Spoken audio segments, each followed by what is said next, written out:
አለይታዬ ዞሬ ዞሬ ሁሉን ባዬ።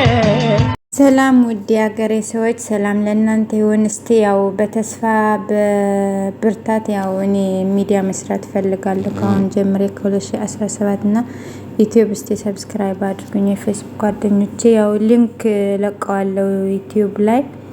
ያው እኔ ስቀርጥብ ጋድም ስለሆነ ለዩቲዩብ አይሆንም፣ ግን ዝም ብሎ ያው ድምዝዝ ያለ ይሆናልና አውቃለሁ።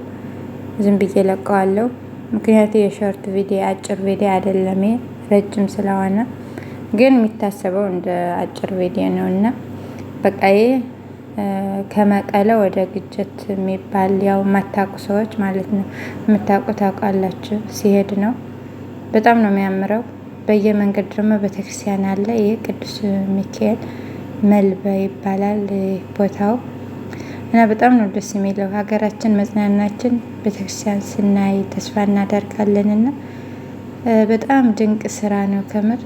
እና በየመንገዱ ማለት ነው ብዙ ቅድስት ቤተክርስቲያን ጊዮርጊስ ዳንሳ የሚባል አለ፣ ቅዱስ ሚካኤል አለ፣ ቅድስት ድንግል ማርያም አለች እና ብዙ ቤተክርስቲያን አለ። የተለያዩ ናቸው እና በረከታችሁ ይደርብን። ግን አንዳንድ ጊዜ ግርም ይለኝ በውጭ ሀገር ወይም በአረቡ ዓለም ወይም በተለያየ ቦታ ኖረ እዚህ ስንገባ ወይኔ እንዴት ነው የእግዚአብሔር ቸርነቱ።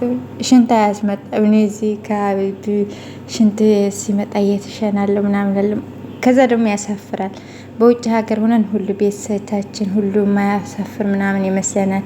እዛ ስንደርስ ግን በቃ ሰው ራሱ አታወራም ከሰዎች መኪና እየሄድን ራሱ አናወራም። ከምር እኔ ይገርመኛል አንዳንድ ጊዜ።